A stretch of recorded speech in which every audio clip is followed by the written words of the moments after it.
Recently, a video surfaced on YouTube, an animated 3D story of a man living in a COVID internment camp. Titled Beyond the Reset, the video, just under half an hour in length, has garnered almost 1.5 million views in just 1 month. And surprisingly, YouTube has not taken it down, although they have added an excerpt from Wikipedia below the video to be sure that those 1.5 million viewers are exposed to the official narrative.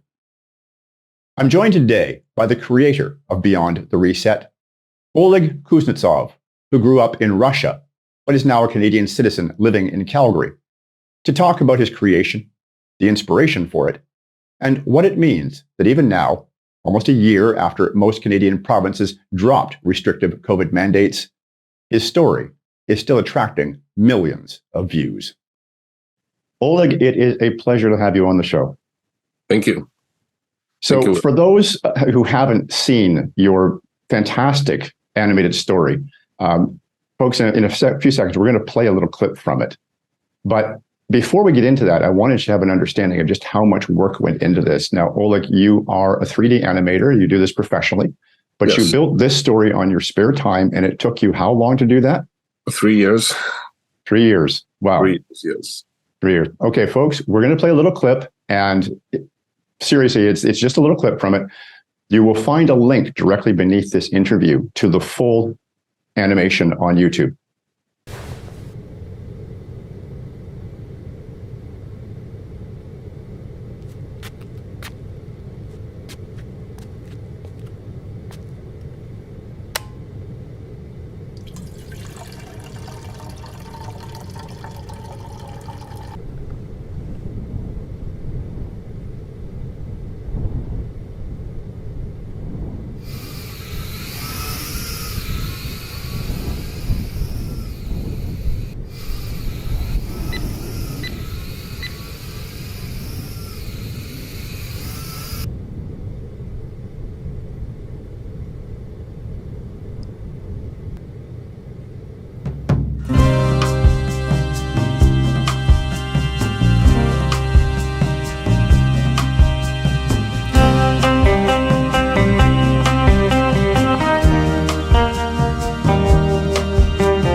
Bruce Kowalski, your weekly food ration has arrived.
Mask up your nose.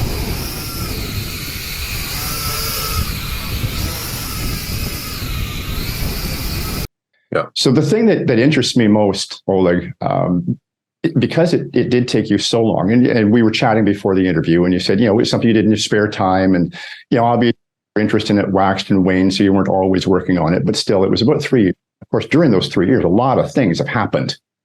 And so I have to ask, did the script evolve as you were doing this? Yes, absolutely. I initially intended to create a 5 to 7 minutes animation about the lockdowns, about a person being locked down for months, or 2 or 3, and being depressed, and maybe even committing suicide. Yes. When it all started back in spring 2020, I was very angry and pissed because I didn't understand why those measures were so severe. Why did you have to go through the lockdowns? Why did you have to shut down the businesses and everything? Because from what I saw, the virus, COVID, it was not as bad and it was not as dangerous as it was presented in the mainstream media. So it didn't make any sense. And also there was a news coverage about some Russian Jewish family in Toronto or in Ontario somewhere. And they lost their granddad to the COVID, and he was 96 years old. And well, the death is always sad, right? But people tend to die at that age. At that age, any flu can develop into pneumonia and can be lethal. So I did not really connect the dots till I think I heard Trudeau mentioning some kind of reset. I haven't heard anything about Great Reset or Klaus Schwab till probably summer 2020. Then I figured out there is a whole book about this Great Reset written by Klaus Schwab. And I bought this book, I read it, and actually it started to make sense. Like everything what was going on, especially when they were openly mentioning to use this time of pandemic to implement all those changes, all those agendas they mentioned in that Great Reset plan. And eventually the script for this animation developed into something longer and bigger, implementing all those new things I learned from 2030 agenda and Great Reset intentions. And over all those 3 years, it was kind of, I was adding and adding and adding till it became almost half an hour video. Yes. And the part of it, the story that I like the most, because it's not just a really good animation, really quality and well done, but you're a good storyteller. And as I was watching it for the first time, and I've watched it a couple times now, but I was watching it the first time, and I'm seeing the flashbacks to when he's with his wife. And you're starting to ask, well, where is she? Because he's in this little apartment alone. And then you reveal that, and I'm sorry, I'm giving things away for those of you who didn't watch the whole thing. Go watch the whole thing. You reveal that, yes, he figured it out. He read the Great Reset, and he put the pieces together and realized they were being lied to. And he tried to convince her of that, and she left. Now, we know that that situation actually happened to a lot of people. And the question I wanted to ask is, was this somebody you actually knew was a model for that? Not personally, but I've heard a lot of stories about it. I've heard about stories about the lockdowns actually destroying families. There were lots of divorces when people get locked for a long amount of time and they're not quite a match, probably. Like that's, when you see a person, maybe like when you come back from work, maybe during the weekend, right? It's one thing, but when you are like an astronaut, locked in a confined space with a person and there is no escape, there is no privacy, then people who are not perfectly matched, right? They start to see some tensions growing between them, right?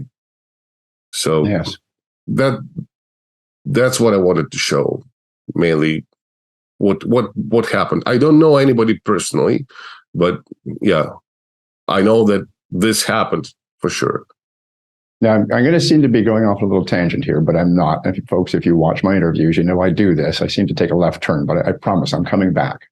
Oleg, from your accent, obviously you're Eastern European of some Russian. kind. You're Russian. Okay. Yeah. So I'm assuming that, and the reason why I bring this up is because when we launched our freedom organization, Strong and Free Canada, initially, many of our initial supporters were people from Russia or Eastern Europe or Ukraine. They'd seen this before.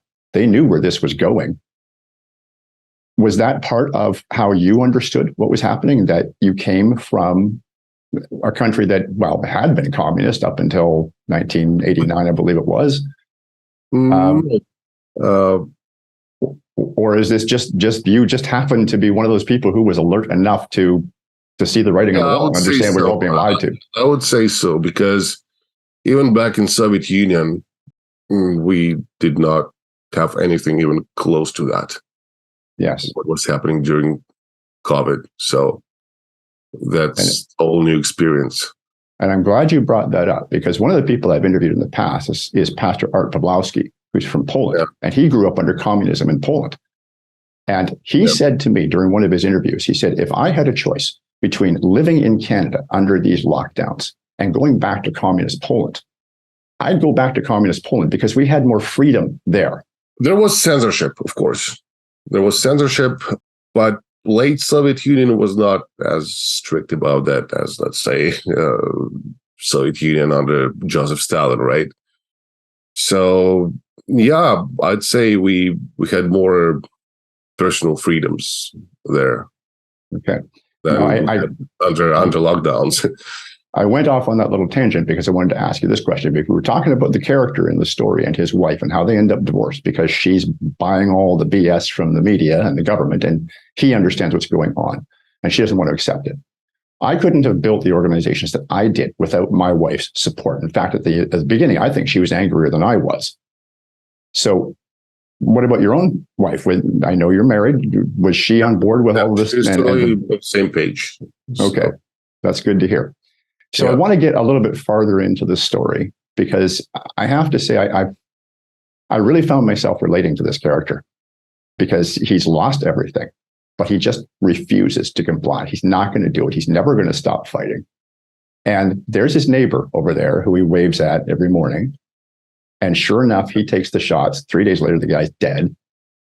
And at the end of the story, we see he escapes. And I have to ask, as the creator, because you ended the story there, which I thought was brilliant, very well done. Leave it to the viewer to decide what happens to him. But I wanted to know, in your mind, what happened after that? Where did he go? What happened? Actually, this ending leaves the room for the sequel. Oh, so there's a sequel. Will be. I'm not sure when, but I should develop on this story. And well, in that case, I'm not going to ask you to give it away. I think we'll all just wait for the sequel. I don't have anything to give it away yet. So you haven't decided what's going to happen to him? Nope. All right. Well, that's interesting, because I'm he sure definitely escapes, and yes. Like I would say, maybe in a year I'll start working on the sequel. Maybe less, but well, I think it's going to be very relevant when you do produce that sequel, because I'm sure that you're aware, because you've been doing your homework. We've got the International Health Treaty coming into effect next year, of which Canada is a signatory. And it's no accident that Bill Gates, through his epidemic preparedness exercise a few months ago, has already told us that the next virus is coming in 2025. Yeah. So they get this treaty in place next year. The year after that, they hit us with the next viral scare. Moderna alone is already working on 30 new mRNA vaccines, quote. So we know there's more of this stuff coming. Yes. Yeah. So it's going to be very interesting. WHO is grabbing all the power, right? And yes. It's in power now to make all the decisions. If we are going into lockdowns, or we get vaccinated, or, well, it's all in their power right now. Yes. Although what I heard is that the US is refusing to buy more Pfizer and Moderna vaccines because of side effects. And they start recognizing those side effects, finally. Even Trudeau recently said in his interview, well, I didn't make anybody vaccinate, right? And I realized some people got seriously sick after those vaccines. Have you seen that interview? I have not, but I would say that it's staged for the cameras. We know that Trudeau is completely owned by the WEF, as is Biden. Well, so if they're saying that they're not going to buy any more of these vaccines from Moderna and Pfizer, well, you can be certain they'll get them from somewhere else. Yes. That problem isn't going to go away. So I wanted to ask you, Oleg, as somebody you put so much time and energy into this story. And, it's 3 years later, and we've got a lot of people out there thinking, oh, it's over. It's in the past. And of course, you and I, as we were just discussing, it's not in the past. This whole globalist agenda is still very much in play. What would you hope that the almost 1.5 million views you've had on that now, so that's reached a lot of people. What would you hope that people are going to take away from watching that story? That's a tough question, actually. I knew what I was gonna convey with this story. It was my well, as I said, I was angry at first, and I just wanted to reveal how I see this situation. It doesn't mean I'm 100% correct. It doesn't mean I'm prophetic or something, right? It's just my personal view of what's unfolding upon us, right? And I cannot tell people what to take from it. Everybody can take whatever he or she is pleased to. I just expressed my thoughts, and just left my thoughts out there, and either take or not, just I don't have a certain clear message there. All right. But it's just a story, right? Right. Of course, it's clear that I'm pissed off with those lockdowns. Of course, I'd like more people to resist. And those are the key things. But yeah, it's just my thoughts, just the expression of my views. But clearly, those thoughts are reflected by many people with, in 1 month, almost 1.5 million views. I really think. Sorry. I really think that you've done something very important, because a lot of people, as a creator, you obviously have a very good imagination. You are able to picture all of this in your head as you're creating it. A lot of people don't have much of an imagination. And so what you've done is you've made this threat real for them. And I think that's an extremely important contribution. Actually, I thought that I was a little bit too late with this animation. It should have come out maybe at least a year ago or a year and a half ago, which I couldn't accomplish physically because I'm just one person production. But apparently, it's still vital. Yes, because there's a lot of people out there who understand that this isn't over. That's where they want to go with this. I'm happy about that. Yes. I wasn't too late with it. Well, and I don't think you were at all. In fact, it may turn out that your timing was actually early, because if I'm right, and the timing of the treaty and the next viral scare that's going to come along is no accident, you're going to have that thing sitting out there when the next one comes along. And I think 1.5 million views, that's going to be nothing. So Oleg, thank you very much for what you've produced. I genuinely hope that someday I'm going to be able to go and take a look at that video and see 20, 30, 40 million views on it, because it's going to help to change the minds of a lot of people and make it real for them, just exactly what kind of a threat we're under.